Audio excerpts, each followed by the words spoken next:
మహాగణాధిపతయే నమః. ఓం గురుభ్యో నమః. ఓం శ్రీమాత్రే నమః. పరమేశ్వర స్వరూపమైనటువంటి జ్యోతిష, వాస్తు మరియు ఇతర అనేకమైనటువంటి శాస్త్రములను మనకు అందించినటువంటి మహర్షులకి నమస్కారం. హయగ్రీవ హయగ్రీవ హయగ్రీవేతి యో వదేత్ తస్య నిస్సరతే వాణి జహ్నుకన్యా ప్రవాహవత్. అరుణాం కరుణాతరంగితాక్షీం ధృతపాశాంకుశపుష్పబాణచాపాం అనిమాదిభిరావృతాం మయూకైః అహమిత్యేవ విభావయే భవానీం. శ్రీమాత్రే నమః. ఓం పితృదేవతాభ్యో నమః. మనం ఈరోజు చెప్పుకోబోయేటువంటి టాపిక్ ఏమిటి అంటే 12 లగ్నాల వారు ఏ విషయాల పట్ల జాగ్రత్త వహించాలి, ఏ ఉపాసన చేసుకోవాలి, ఏ విషయాల వల్ల వీళ్ళకి కలిసి వచ్చే ఆస్కారం అధికంగా ఉంది అనే విషయాలు మనం ఇప్పుడు తెలుసుకుందాం. ఒకవేళ లగ్నం తెలియలేదు మీకు, రాశి చూసుకోవచ్చు. అంటే మేషరాశి, మరి మేషరాశిలో అశ్విని, భరణి, కృత్తిక, ఒకటో పాదం కూడా ఇదే వర్తిస్తుంది అంటే ఇదే వర్తిస్తుంది. అయితే ఫస్ట్ ప్రిఫరెన్స్ లగ్నానికి ఇవ్వండి, సెకండ్ ప్రిఫరెన్స్ రాశికి ఇవ్వండి లగ్నం తెలియని పక్షంలో. బికాజ్ ఆఫ్ మనిషి యొక్క మనస్సు కాబట్టి సెకండ్ ప్రిఫరెన్స్ దానికి ఇవ్వచ్చు, అందులో ఎటువంటి దోషం లేదు. అయితే దీనికి సంబంధించినటువంటిది ఇది మీరు పలానా లగ్నంలో లేదా రాశిలో పుట్టినందుకు ఇవి చెప్తున్నా. బట్ మీ పర్సనల్ చార్ట్ బట్టి కొన్ని కండిషన్స్ ఉంటాయి, అది నేను మీకు వీడియో ఆఖరిలో చెప్తాను. వీడియో ఆఖరి వరకు చూసినట్లయితే మీకు పరిపూర్ణంగా తెలుస్తుంది. ఇప్పుడు ఒక్కొక్క లగ్నం గురించి మనం తెలుసుకుందాం. వృశ్చిక లగ్నము, వృశ్చిక రాశి. వృశ్చికంలో జన్మించారు.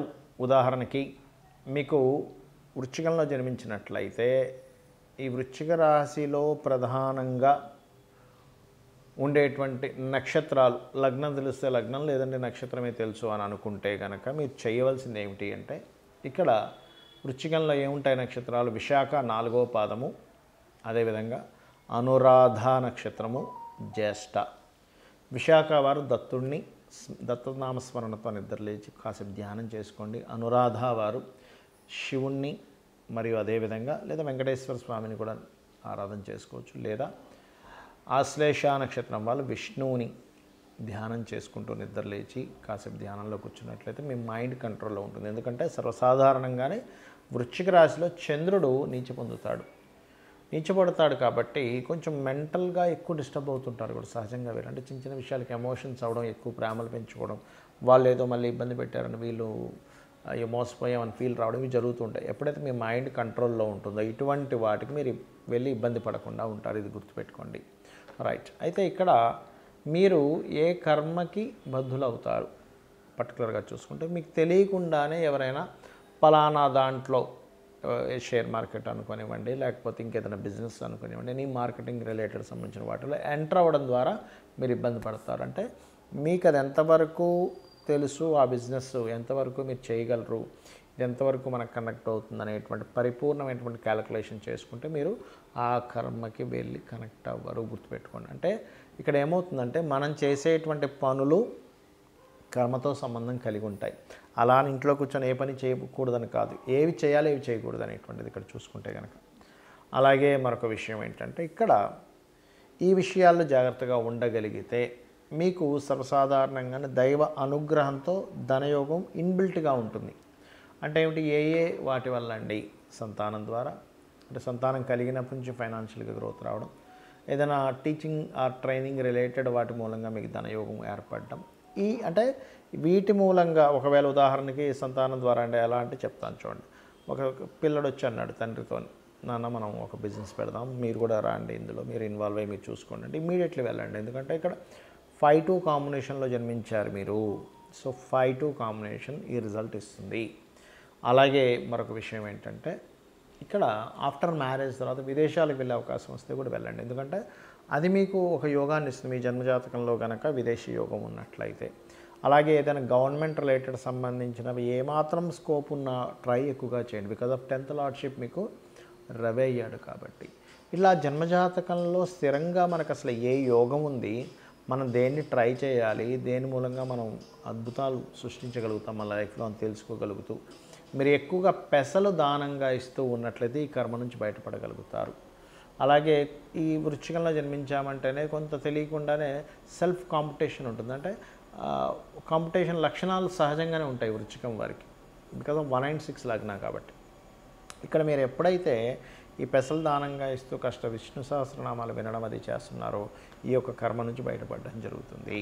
ఇప్పటి వరకు మనం ఏదైతే చెప్పుకున్నామో మీది గనక పలానా లగ్నం అయితే పలానా విషయాలు జాగ్రత్తగా ఉండండి, పలానా ఉపాసన చేయండి అని, లేకపోతే పలానా విషయాలు మీకు అందిపుచ్చుకుంటారని, మీ లైఫ్లో ఈ విషయాల్లో బాగుంటుంది మనం ఏవైతే చెప్పుకున్నామో ఇవన్నీ కూడా మీ లగ్నం బేస్ చేసుకొని దీన్ని స్థిరంగా ఉండేటువంటి కారకత్వాలు అంటారు. అంటే పలానా లగ్నంలో పుట్టాము అంటే పంచమాధిపతి రవి అవుతాడు, మేషంలో పుడితే, లేదా వృషభంలో పుడితే పంచమాధిపతి బుధుడు అవుతాడు, అదే మిథునంలో పుడితే పంచమాధిపతి శుక్రుడు అవుతాడు, లేకపోతే లగ్నాధిపతి బుధుడు అవుతాడు. ఇట్లా కొన్ని కాంబినేషన్స్ బట్టి చెప్పుకున్నాం. మరి పర్సనల్ చార్ట్లో ఇది ఏమైనా మార్పు వస్తుందా అంటే ఖచ్చితంగా పర్సనల్ చార్ట్ దగ్గరికి వచ్చేసరికి మార్పు వస్తుంది. ఎలాగా అంటే చెప్తాను చూడండి. ఇప్పుడు టీటీ ఇంజెక్షన్ ఉంది.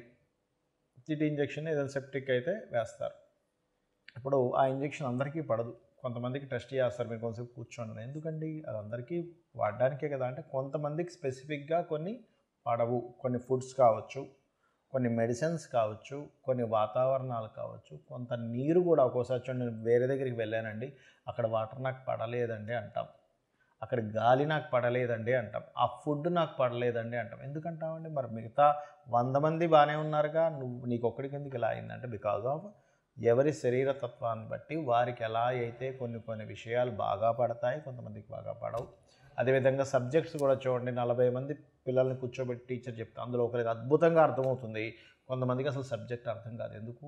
మరి అందరికీ ఒకలాగే చెప్పింది కదా టీచర్ అంటే బికాజ్ ఆఫ్ వాళ్ళకున్నటువంటి అవగాహన, వాళ్ళకున్న ఇంట్రెస్టు, ఇవన్నీ మనం బేరేజ్ చేసుకుంటాం. అంటే పర్సనల్గా ఉండే వాళ్ళ తెలివితేటలు కానీ వాళ్ళకుండే శరీరతత్వాన్ని బట్టి వాళ్ళకి తెలుస్తూ ఉంటుంది. అలాగే మీ జన్మజాతకంలో ఉండే కాంబినేషన్స్ ఇప్పుడు నేను చెప్పినవి ఏవైతే ఉన్నాయో కొంతవరకు అది మారుస్తూ ఉంటుంది. అంటే ఉదాహరణకి నేను మీకు మేషలగ్నం వారికి అప్పుల విషయంలోనే మెయిన్గా జాగ్రత్తగా ఉండాలని చెప్పాను. కానీ వారి జన్మజాతకంలో కొంచెం బుధుడు బాగున్నాడు అనుకోండి, అప్పుడు అంత ప్రమాదం రాదు. లేదా బుధుడు ఇంకా పాడైపోయాడు ఉదాహరణకి, అప్పుడు ఇంకా ఎక్కువ ప్రభావం వస్తుంది. సో ఇలాంటివి చూసుకోవాలి. అంటే ఏమిటి? నేను ఏదైనా ఆరోగ్యం గురించి చెప్పానంటే మీ జాతచక్రంలో రవిని చూసుకోండి. రవి బాగున్నాడంటే మీరేం కంగారు పడక్కర్లేదు. రవి కనుక పాడేయాడంటే ఇంకొంచెం జాగ్రత్తగా ఉండాలి. మానసిక విషయాల గురించి చెప్పాను, చంద్రుడు బాగున్నాడు, ఎక్కువ కంగారు అక్కర్లేదు. చంద్రుడు పాడయ్యాడు, అప్పుడు మీరు బియ్యం దానం ఇవ్వడమో చేయండి. అలా కాకుండా యాక్సిడెంట్స్ లేకపోతే భూ వివాదాలు ఎక్కువగా ఉంటాయి ఈ లగ్నం వారికి అని చెప్పాను అనుకోండి, అప్పుడు మీరు చేయవలసింది ఏంటంటే కుజుడు బాగున్నాడా టెన్షన్ ఏం పెట్టుకోకండి. కుజుడు పాడైతే అప్పుడు మీరు కందులు దానంగా ఇవ్వడం, సుబ్రహ్మణ్యేశ్వర స్వామి ఆరాధన చేసుకోవడం, వారాహి అమ్మవారి ఆరాధన చేసుకోవడం చేయండి. అదేవిధంగా బుధుడు పాడయ్యాడు, అప్పుడు విష్ణు సహస్రనామాలు బాగుంటే ఏం టెన్షన్ పడక్కర్లేదు. అంటే ఇప్పుడు నేను చెప్పినటువంటివి ఏవైతే ఉన్నాయో గ్రహం కనుక బాగుంది, ఆ రాసులు కనుక బాగున్నాయి, టెన్షన్ పడకండి. ఆ రాసులు బాగోలేవండి, ఆ గ్రహం పాడైంది, మరింత ఎక్కువ జాగ్రత్త తీసుకోండి అని నేను మీకు ఒక క్లారిటీ ఇస్తున్నాను. అదేవిధంగా గురువు అయితే శనగల దానంగా ఇవ్వడం, గురువులు అంటే ఏదైనా బంగారానికి సంబంధించినటువంటి టీచింగ్ లైన్స్ సంబంధించిన విషయాల్లో కొంత జాగ్రత్తగా ఉండాలి. శుక్రుడైతే వివాహ సంబంధించిన విషయాల్లోని, శని భగవానుడైతే మీరు చేసే జాబ్ రిలేటెడ్ సంబంధించిన విషయాల్లోని, హెల్త్ విషయాల్లోని, రాహు అయితే విదేశాలకు వెళ్ళి అక్కడ ఉండేటువంటి విషయాల్లోని, కేతు అయితే కొంత ఆధ్యాత్మికత లేదా కొంత వైరాగ్య సంబంధించిన కొంతమందికి వస్తుంటుంది. అది పర్టికులర్గా ఏంటంటే కొన్నిసార్లు అయ్యో ఇటువంటి వైరాగ్యం ఈ సమయంలో రావడం ఏమిటి అనుకుంటూ ఉంటాం. ఏది మన మహాభారతంలో ఆ యొక్క యుద్ధం జరిగే సమయంలో అర్జునుడికి వచ్చినట్టు, అంటే ధర్మాన్ని వీడి ఒక రకమైన వైరాగ్యం. అప్పుడు కృష్ణుడు లాంటి వాడు మనకు కావాలి. ఆ శ్రీకృష్ణ పరమాత్మ యొక్క భగవద్గీత ఎవరైతే వింటారో ఈ వైరాగ్యం కూడా తగ్గుతుంది. సో నేను చెప్పినటువంటివి పర్సనల్ చార్ట్లోకి వచ్చినప్పుడు కొంత మార్పు వస్తుంది అనేటువంటి విషయాన్ని మీరు అర్థం చేసుకుంటూ నేను చెప్పినటువంటి పరిహారాలు మీరు చేసుకొని ఆ పితృదేవతల అనుగ్రహం కూడా పొంది లలితాంబిక అమ్మవారి యొక్క అనుగ్రహం కూడా పొందాలని మనస్ఫూర్తిగా కోరుకుంటూ మీ యొక్క జీవితాలు మరింత ఉజ్వలంగా మరింత సక్సెస్ఫుల్గా సాగాలని మనస్ఫూర్తిగా కోరుకుంటూ శ్రీమాత్రే నమః.